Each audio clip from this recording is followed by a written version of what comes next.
Hello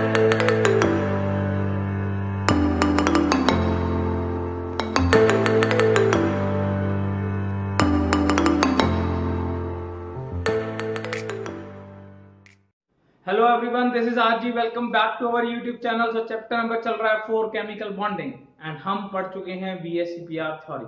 fine. सो VBT का second part यानी कि हमें पढ़ना है आज हाइब्रिडाइजेशन। फाइन।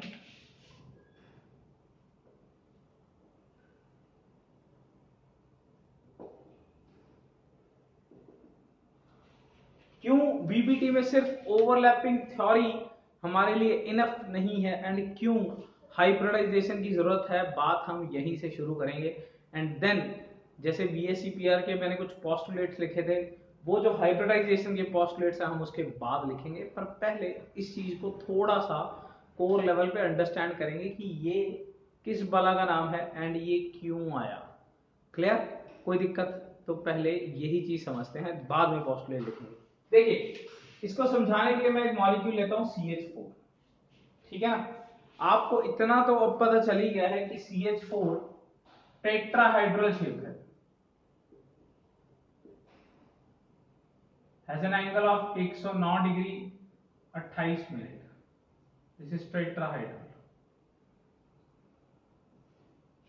ये तो आप इतना तो समझ ही गए हो, और ये भी समझ गए हो कि जितने भी बॉन्ड बनते हैं वो बनते हैं ओवरलैपिंग ऑफ द ऑर्बिटल से।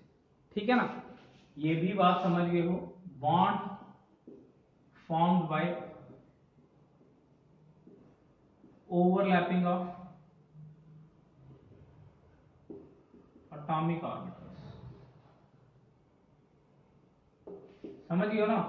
तो ये दो बातें आप अभी तक समझ चुके हो। एक तो यार CH4 टेट्राहाइड्रल है, फाइन, 4 बॉन्ड है एंड चारों एक जैसे हैं। आपको याद होगा मैंने बना के दिखाया था, सिमेट्री है, जैसे मर्जी बना लो, है ना? हमने यहां तक आज तक कभी ये बात थोड़ी करी है कि ये वाला जो बॉन्ड है वो अलग है और 3 बॉन्ड एक जैसे दिखते हैं। ऐसी कभी कोई बात करी है? ऑक्टाहेड्रल में 6 बॉन्ड है, 6 के 6 एक जैसे हैं। ठीक है ना? मतलब हर एक में हमने बॉन्ड की तो बात ही नहीं करी, बॉन्ड तो हमारे लिए सारे एक जैसे ही हैं। ठीक है ना? एंड ये भी बात पता है कि बॉन्ड बनता है एटॉमिक ऑर्बिटल की ओवरलैपिंग से। ठीक है ना? इसको थोड़ा सा कोर लेवल पे इधर आगे समझते हैं। कार्बन का नंबर है 6। ठीक है ना? एंड हमने यहां तक तो बात ठीक है कि कार्बन का कॉन्फ़िगरेशन है 2,4 एंड ये बंदा 4 बॉन्ड बना सकता है बिकॉज इसके वैलेंस शेल में 4 इलेक्ट्रॉन है। खैर यहां तक तो मन ठीक है, समझ पा रहा है कि हाँ यार बात तो सही चल रही है। पर अगर मैं इस कार्बन की कॉन्फ़िगरेशन लिखूं, ये बनेगी 1s2 2s2 2p2 1s2 2s2 2p2। ये बेसिकली कार्बन की इलेक्ट्रॉनिक कॉन्फ़िगरेशन है। क्लियर? अगर मैं यहां के हिसाब से देखूं तो यहां s में 2 इलेक्ट्रॉन्स आ रखे हैं एंड p के 3 ऑर्बिटल्स में 2 इलेक्ट्रॉन है, एक पहले में एक दूसरे में, तीसरा तो खाली है। फाइन, कोई दिक्कत? अब इसको बनाने 4 बॉन्ड। अब देखिए, कार्बन ने एक इलेक्ट्रॉन यहां शेयर कर रखा है, एक यहां, एक यहां, एक यहां, यानी कि कार्बन ने चारों इलेक्ट्रॉन 4 अलग अलग हाइड्रोजन के साथ शेयर कर रखे हैं। ठीक है ना? इसका मतलब जब भी बॉन्डिंग हो रही होगी, देखो ये जो 4 आउटर मोस्ट शेल के इलेक्ट्रॉन है ये कौन से हैं? ये वाले हैं। समझ पा रहे हो? ये वाले 4 इलेक्ट्रॉन है वो 2s2 2p2 वाले। फाइन। एंड ये भी दिख रहा है कि कार्बन सबके साथ एक एक बॉन्ड, एक एक इलेक्ट्रॉन ही शेयर कर रहा है। तो इसका मतलब ये हमारी कौन सी कॉन्फ़िगरेशन है? Ground state. याद है ना, एटॉमिक स्ट्रक्चर में हमने बात करी थी ग्राउंड स्टेट कॉन्फ़िगरेशन क्या होता है? जो उसका जनरल कॉन्फ़िगरेशन है। फाइन। जब अब वो कहीं भी ऊपर नहीं गया इलेक्ट्रॉन, कुछ एक्साइट नहीं हुआ, कुछ नहीं हुआ, तो वो उसका ग्राउंड स्टेट कॉन्फ़िगरेशन है। पर जब भी कार्बन ने बॉन्डिंग बनाना होगा, जब भी कार्बन ने बॉन्डिंग बनाना होगा तो कार्बन ने तो 4 अलग अलग बॉन्ड बनाने हैं। तो यानी कि ये इलेक्ट्रॉन शिफ्ट होकर कहां आ जाएगा? यहां आ जाएगा। इसको हम बोलते हैं एक्साइटेड स्टेट।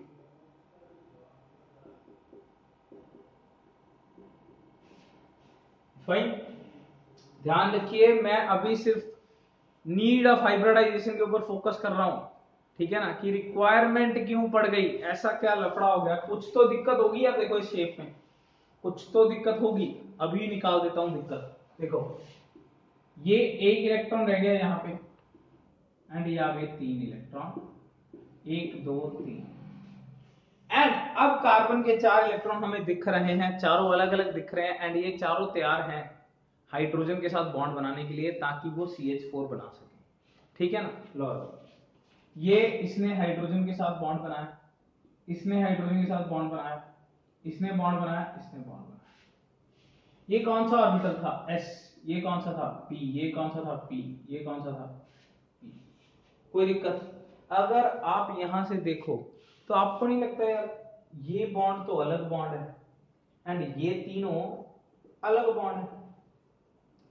याद करिए VBT में ही, देखो ये VBT का सेकंड पार्ट है, VBT के ही फर्स्ट पार्ट में आपने क्या बात करी थी, that we make hydrogen. Hydrogen nature में क्या होता है 1s1, 1s1 मतलब स्फेरिकल, तो हाइड्रोजन तो सारे ही स्फेरिकल होंगे, पर यहां S जो है वो तो नेचर में स्फेरिकल। देखो 2 स्फेरिकल मिलेंगे तो ये चीज बनेगी एंड इसके साथ P मिलेगा तो ये वाली चीज बनेगी, फर्क नहीं है। ये S है, ये तो SS बन गया, ये S है, ये भी S है, ये भी S है। हाइड्रोजन तो सारे ही स्फेरिकल है, हाइड्रोजन तो सारे ही स्फेरिकल है।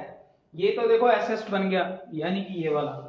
अब मैं यहाँ पे खड़ा हो जाता हूँ, अब ध्यान से देखना जरा, ये दोनों तो SS हैं, ये तो ये वाला बॉन्ड बनना चाहिए, और ये P है, ये S है, ये P है, ये S है, ये P है, ये S है, तो ये इस तरीके से बनने चाहिए। क्या तुम्हें ये बॉन्ड एक जैसे दिख रहे हैं? घंटा बिल्कुल भी नहीं दिख रहे, दिखने में ही सेम नहीं है, तो फिर सेम कैसे होंगे? जब हमने सिंपल सी बात करी है, बॉन्ड ओवरलैपिंग के ऊपर डिपेंड करता है, यहां तो साफ साफ ही दिख रहा है ये ओवरलैपिंग अलग अलग टाइप की ओवरलैपिंग है, ये तो SS ओवरलैपिंग है और ये SP ओवरलैपिंग है। जब ये दोनों एक जैसे नहीं है, इसका मतलब ये 3 बॉन्ड अलग नेचर के हैं, ये एक अलग नेचर का है, इसका मतलब ये चारों बॉन्ड एक जैसे नहीं है, तो फंस गए। हमने तो बोला चारों बॉन्ड एक जैसे हैं, हमने कब बोला कि चारों बॉन्ड एक जैसे नहीं है? हमने BSc-PR के अंदर सारे स्ट्रक्चर्स बना लिए है ना, और उसमें क्या हमने ये बोला कि ऐसा कुछ अलग अलग होता है? नहीं बोला ना। मतलब सिंपली सोच के देखो, BeCl2 है, याद है ये लीनियर था, 2 ही बॉन्ड बना रहा है, तो Be का Cl के साथ और इधर Cl के साथ। तुम्हें पता है कि अगर मैं इस कॉन्सेप्ट से बनाऊं ना, तो ये भी दोनों बॉन्ड एक जैसे नहीं आएंगे। अरे बड़ी गड़बड़ हो गई यार ये तो। क्यों क्यों हुई गड़बड़? बिकॉज हमने ओवरलैपिंग किसका लिया है? एटॉमिक ऑर्बिटल्स का। एंड एटॉमिक ऑर्बिटल्स अलग अलग नेचर के होते हैं, S होता है, P होता है, D होता है।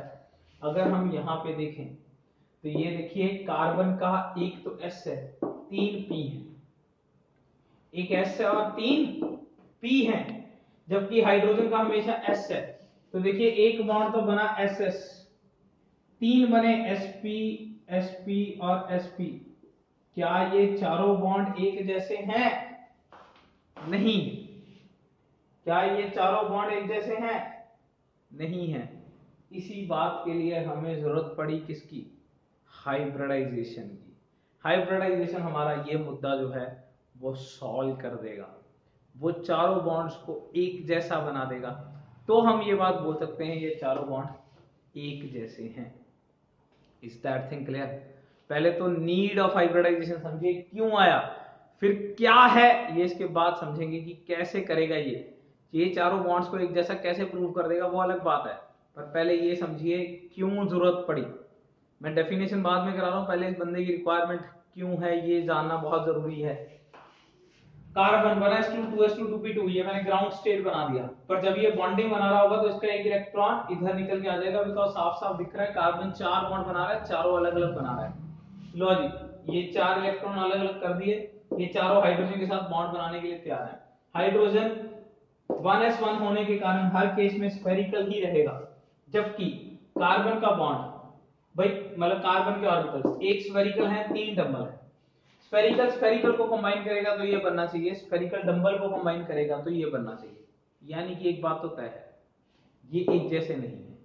अब स्फेरिकल स्फेरिकल वाला एक है एंड स्फेरिकल डंबल वाले तीन है।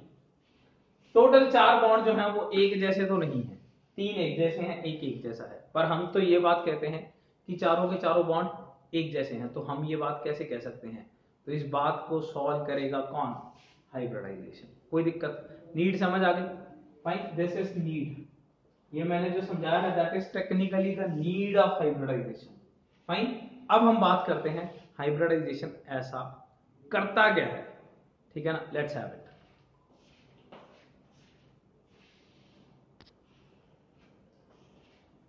ना अब समझिए हाइब्रिडाइजेशन ऐसा करता क्या है, यानी कि what is hybridization technically. Fine, तो इंग्लिश में मैं फॉर्मली बाद में लिखूंगा, पहले बना लेते हैं कि कर क्या रहा है, ठीक है ना? तो ये मेरे पास पड़ा है CH4 ही बना रहा हूँ, चारों बॉन्ड एक जैसे प्रूव करने हैं मेरे को।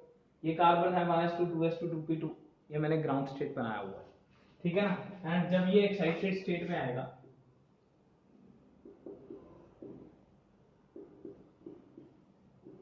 ये एक आ गया कुछ इस तरीके से। पर हाइब्रिडाइजेशन के अंदर हम ये बात कहते हैं कि हाइब्रिडाइजेशन में एटॉमिक ऑर्बिटल्स ओवरलैप नहीं करेंगे, वो करेंगे हाइब्रिड ऑर्बिटल्स। अब मुद्दे की बात ये है कि हाइब्रिड ऑर्बिटल्स क्या होते हैं। तो हाइब्रिडाइजेशन एक्चुअली में ये बात कहता है, ठीक है ना? दो लोग थे, पॉलिंग एंड क्लेटर, ठीक है ना? ये पॉइंट सारे बाद में लिखेंगे। तो ये जो जिस बंदे ने हाइब्रिडाइजेशन दिया है उसका ये मानना है कि एक्चुअली में क्या करना चाहिए कि हम एटॉमिक ऑर्बिटल्स का ओवरलैप ही नहीं कराते। वो जो हम बात कहते हैं ना overlapping of atomic orbitals, that is not atomic, overlapping of hybrid orbitals कराएंगे। अब यार ये किस बला का नाम है? तो उसने बोला कि तुम पहले तैयार कर लो तुम्हारे कौन कौन से ऑर्बिटल बॉन्डिंग करने के लिए तैयार है। तो हमने ये चेक कर लिया कि एक तो S तैयार है और 3 P तैयार है।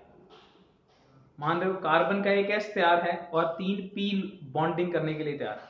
उसने बोला ठीक है, एक S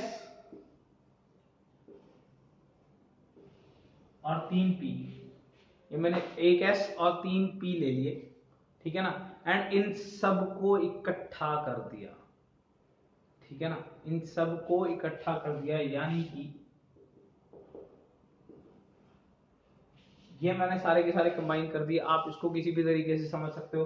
आप ये भी कह सकते हो कि ये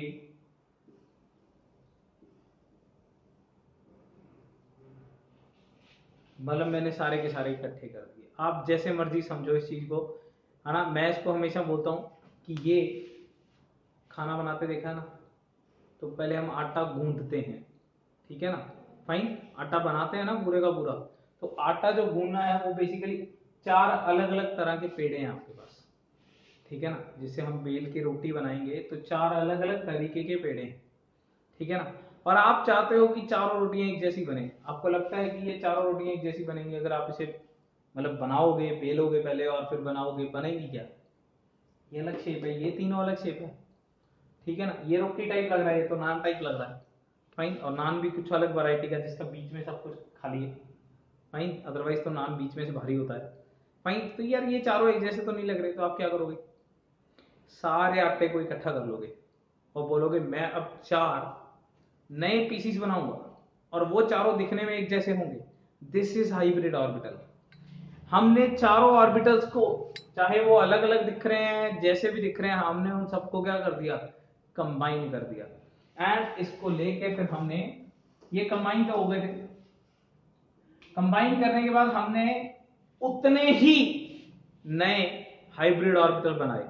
याद रखिए अगर ये 4 हैं तो 4 ही हाइब्रिड ऑर्बिटल्स बनाएंगे। हमने इन चारों को मिला के 4 नए हाइब्रिड ऑर्बिटल्स बनाए, ठीक है ना? अब हाइब्रिड ऑर्बिटल्स की शेप कैसी होती है देखिए। हाइब्रिड ऑर्बिटल देखने में कुछ इस तरीके से लगते हैं।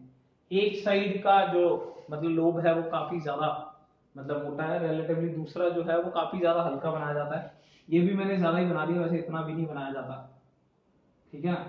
तो ये मैंने 4 लोब्स बना दिए हैं।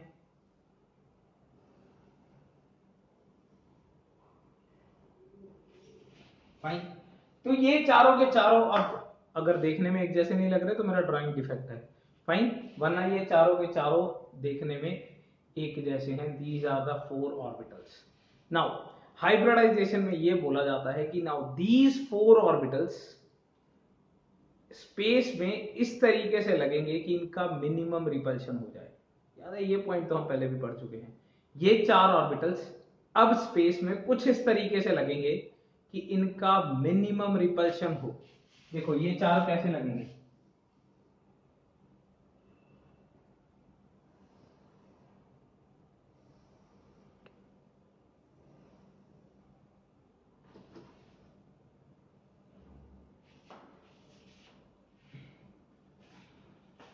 फाइन। ये चारों को पकड़ पकड़ के आप इस तरीके से लगा दो सच दैट ये एक दूसरे से मिनिमम रिपल्शन में लगे, यानी कि tend to have minimum repulsion. ये चारों के चारों मिनिमम रिपल्शन में लगे। देखो उसमें तो ये भी दिक्कत था जो अभी अभी हम एटॉमिक ऑर्बिटल्स करके आए थे, तीनों पी एक दूसरे के साथ 90 पे होते हैं, तो आपने कैसे 109 पे बना दिए। अगर एटॉमिक ऑर्बिटल्स का ओवरलैप होता है तो तीनों पी, 3 बॉन्ड बने थे ना sp sp sp, तो पी तो तीनों एक दूसरे के साथ क्या होते हैं, ये px है तो ये py है तो ये सामने जाता हुआ pz है, ये तीनों एक दूसरे के साथ 90 हैं। एंड तुम बोलते हो कि मीथेन का एंगल 109 होना चाहिए, ऐसे कैसे होना चाहिए भाई, जब p दूसरे p से होता ही 90 पे है तो तुम्हारा ऐसे कैसे एंगल 109 आ गया, ठीक है ना। एंड दूसरी बात, जब ss और sp हैं आप उन सबको एक जैसा कैसे बोल सकते हो। अब यहां तो कह सकते हो ना, बिकॉज ये चारों ऑर्बिटल्स एक जैसे हैं। ये s था, ये p था, ये p था, ये p था, पर इन चारों का पता हमने क्या नाम रख दिया, एक s3p है ना, इसका नाम रख दिया sp3, इसका नाम भी रख दिया sp3, इसका नाम भी sp3 और इसका नाम भी, चारों का नाम हमने क्या रख दिया, sp3 hybrid orbital. Is that thing clear. चारों का नाम हमने क्या रख दिया, sp3। आपको ये कंफ्यूज तो नहीं कर रहा ना यहाँ पे,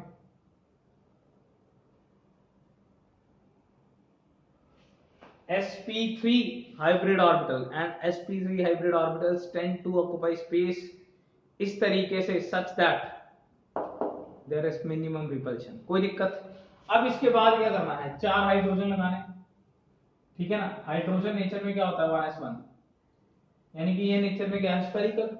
तो देखो यहाँ पे हाइड्रोजन लगा दिया, यहाँ पे हाइड्रोजन लगा दिया, यहाँ पे हाइड्रोजन लगा दिया एंड यहाँ पे हाइड्रोजन लगा दिया। अच्छा एक बात बताओ, अब चारों हाइब्रिडाइजेशन कौन सी है और मतलब बॉन्डिंग कौन सी है, sp3 की s के साथ, sp3 की s के साथ, sp3 की s के साथ एंड sp3 की, चारों ही एक जैसे नहीं है। ये sp3 है, ये sp3 है, ये sp3, ये sp3, s s s s, because hydrogen तो s होता है। हाइब्रिडाइजेशन जो होती है ना वो सेंट्रल एटम की होती है, यहाँ सिर्फ कार्बन की हाइब्रिडाइजेशन कर रहे हैं, हाइड्रोजन की मत कर देना है। एक तो बंदा है यार, एक तो इलेक्ट्रॉन है उसके अंदर, ठीक है ना, उसका ऑर्बिटल तो साइड पे आगे ऐसे लग जाएगा। साइड वाले एटम की हाइब्रिडाइजेशन नहीं करनी, बीच वाले की करनी है।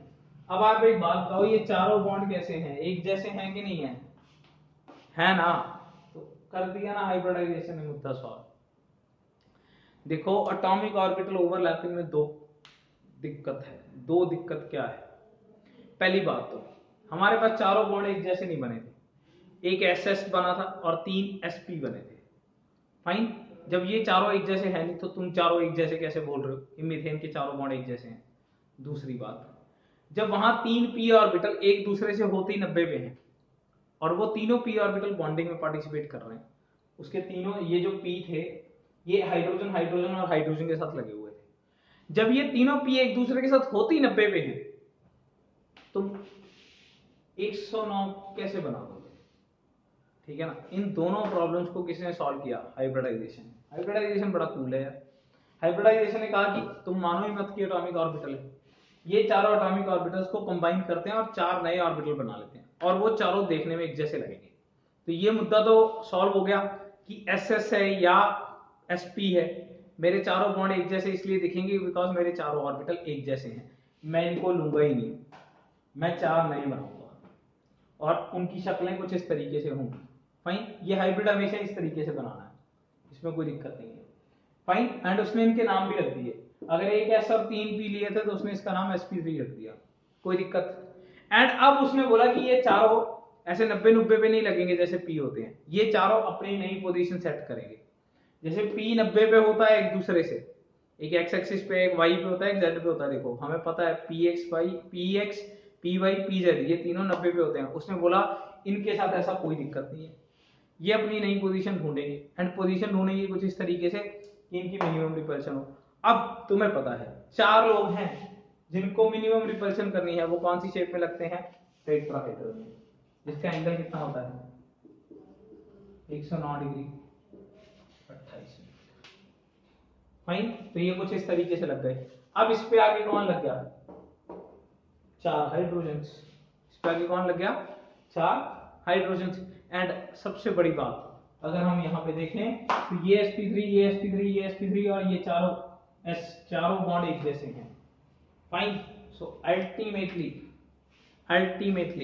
एक मॉलिक्यूल के अंदर एटॉमिक ऑर्बिटल ओवरलैपिंग के बजाय हम कर रहे हैं हाइब्रिड ऑर्बिटल ओवरलैपिंग। कोई दिक्कत? दैट इज हाइब्रिडाइजेशन, कोई दिक्कत? फाइन, अब पढ़ते हैं इसके कुछ फीचर्स या पोस्टुलेट्स जिनको ध्यान में रखना चाहिए जब हम हाइब्रिडाइजेशन पढ़ते हैं। कोई दिक्कत? क्लियर? इसको और ज्यादा ब्रीफ में करेंगे, कल बहुत सारे एग्जांपल्स के साथ करेंगे, ठीक है ना। बिकॉज हाइब्रिडाइजेशन कोई एक तरीके की नहीं है। ये कौन सी हाइब्रिडाइजेशन है? ये जो मीथेन के लिए करी है मैंने, इसका नाम है sp3, ठीक है ना। हाइब्रिडाइजेशन ढूंढना अपने आप में बहुत डिफिकल्ट काम है, ठीक है ना। मतलब बच्चे टफ मानते हैं, मैं इसका बहुत तगड़ा शॉर्टकट बता दूंगा। हाइब्रिडाइजेशन हम बस जितने में चुटकी बजी उतने में तो निकाल दिया करेंगे, ठीक है ना। बहुत जबरदस्त शॉर्टकट है हाइब्रिडाइजेशन सॉल्व करने का, ठीक है ना। पर हम आज कर लेते हैं इसके कुछ पोस्टुलेट जिनको ध्यान में रखना है। पर ये जो मेजर कोर कॉन्सेप्ट था वो मैं आज कवर कर चुका हूँ। Fine, this is the major core thing in hybridization, क्यों जरूरत थी एंड कैसे ये प्रॉब्लम सॉल्व हुई। फाइन, कोई दिक्कत? चलिए अब चलते हैं पोस्टुलेट्स ऑफ हाइब्रिडाइजेशन। नेक्स्ट, तो बेसिकली कह सकता हूं कुछ फीचर्स हैं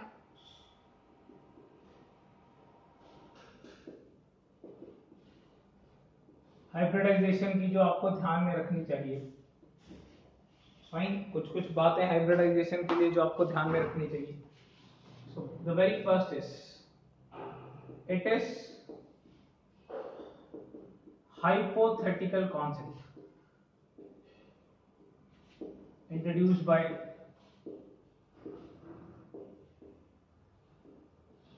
Pauling and Slater. Fine, it's a hypothetical concept, ऐसा माना गया है, ठीक है ना। फाइन, हाइपोथेटिकल मतलब अनुमान लगाया गया कि ऐसा होता होगा।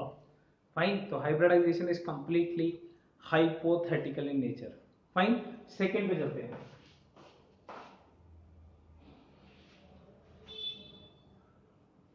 There is intermixing of atomic orbitals of same atom to give equal energy or equivalent orbitals known as hybrid orbitals। देखिए हाइब्रिडाइजेशन बेसिकली क्या है? It's a process, it is a process of intermixing of atomic orbitals. अगर आपको definition लिखना हो तो ये part definition लिखा जा सकता है। Fine, it is a process of intermixing of atomic orbitals. यहाँ एटॉमिक ऑर्बिटल्स इंटरमिक्स होते हैं, ठीक है ना। एक ही एटम के, देखो कार्बन के, ऐसा नहीं है कि किसी मतलब किसी के भी दो, आपने हाइड्रोजन के एटम कुछ ऑर्बिटल्स उठा लिए और कुछ कार्बन के फिर इंटरमिक्स कर दिया, ऐसा नहीं। हमने कार्बन के ही उठाए थे। एंड ये भी ध्यान रखना है कि जैसे कार्बन का 2s वाला उठाया था ना तो 2p उठाया, ऐसे ज्यादा आगे पीछे के नहीं उठा सकते कि एक तो आपने 1s का ऑर्बिटल उठा लिया, एक आप सोच रहे हो कि 3p उठा लेता हूं, इनको इंटरमिक्स कर देता हूं, ऐसे नहीं कर सकते, ठीक है ना। जो ऑर्बिटल्स आप मिक्स कर रहे हो वो नियरली सेम एनर्जी के ही होने चाहिए, ठीक है ना, तो ही इंटरमिक्सिंग ढंग से हो सकती है।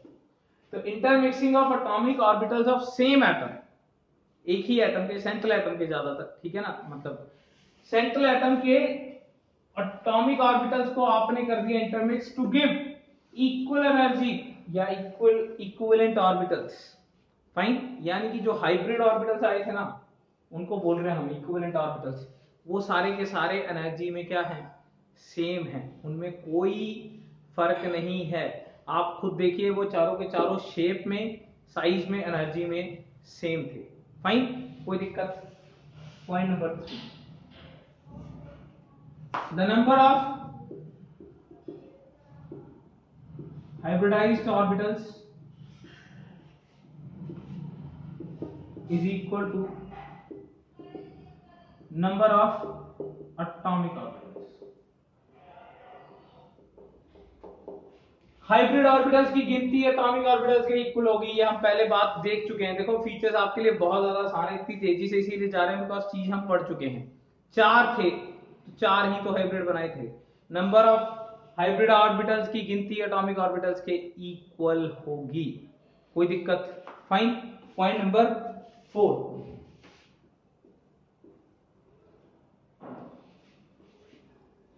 The hybridized orbitals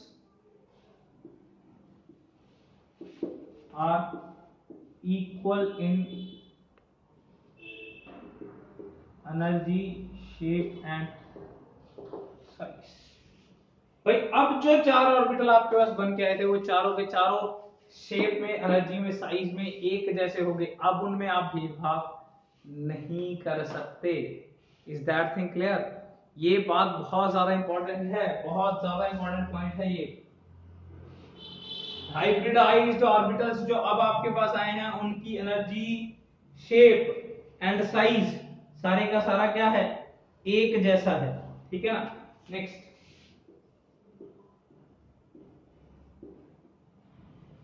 the hybridized orbitals are more effective in forming stable bonds than atomic orbitals। जो हाइब्रिडाइज्ड ऑर्बिटल्स हैं ये मोर इफेक्टिव हैं इन फॉर्मिंग बॉन्ड्स। भाई ये ज्यादा अच्छा बॉन्ड बनाते हैं। और सबसे क्यों पता है क्यों?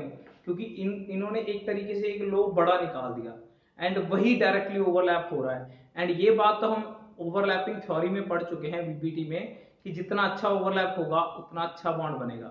ये अपना एक लोब बहुत ज्यादा भारी कर देते हैं, that is responsible for overlapping.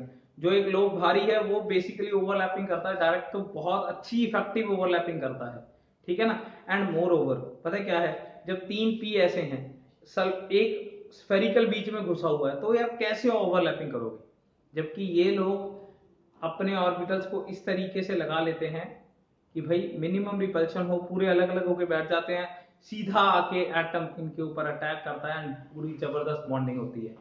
Hybrid orbitals की बॉन्डिंग ज्यादा इफेक्टिव है, ज्यादा ओवरलैपिंग वाली है। क्लियर? कोई दिक्कत? Point number 6,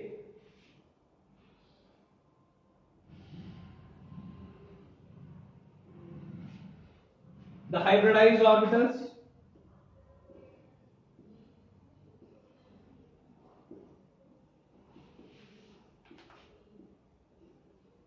tends to occupy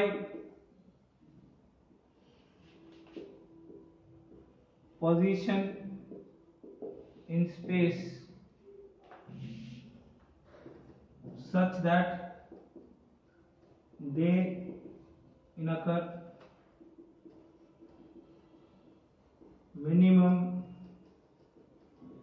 repulsions। Fine, hybridized orbitals tend to occupy such position in space कि उनकी मिनिमम रिपल्शन हो। अरे मिनिमम रिपल्शन होगी, एक दूसरे से पूरे दूर होकर रहेंगे तभी तो ज्यादा अच्छे से इफेक्टिवली ओवरलैप कर पा रहे हैं। अगर एक दूसरे में यही घुस गए, सपोज कार्बन के 4 ऑर्बिटल हैं, यही आपस में एक दूसरे के साथ इतना घुस गए तो नया हाइड्रोजन कब आके इनके साथ ओवरलैप करेगा यार, ठीक है ना। कब वो आएगा, कैसे ओवरलैप करेगा, जब उसको जगह ही नहीं मिलेगी ओवरलैपिंग करने के लिए। तो ये स्पेस में पहले ही फैल के लग जाते हैं।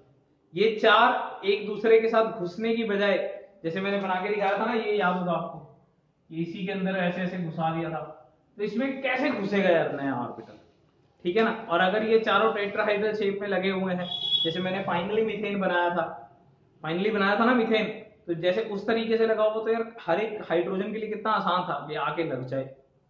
फाइन, इसीलिए तो ज्यादा अच्छा एक बॉन्ड बना लेते हैं, बिकॉज ये हाइब्रिडाइज्ड ऑर्बिटल्स खुद ही स्पेस में ऐसी पोजीशन ले लेते हैं कि मिनिमम रिपल्शंस हो। कोई दिक्कत, कोई भी दिक्कत। फाइन, तो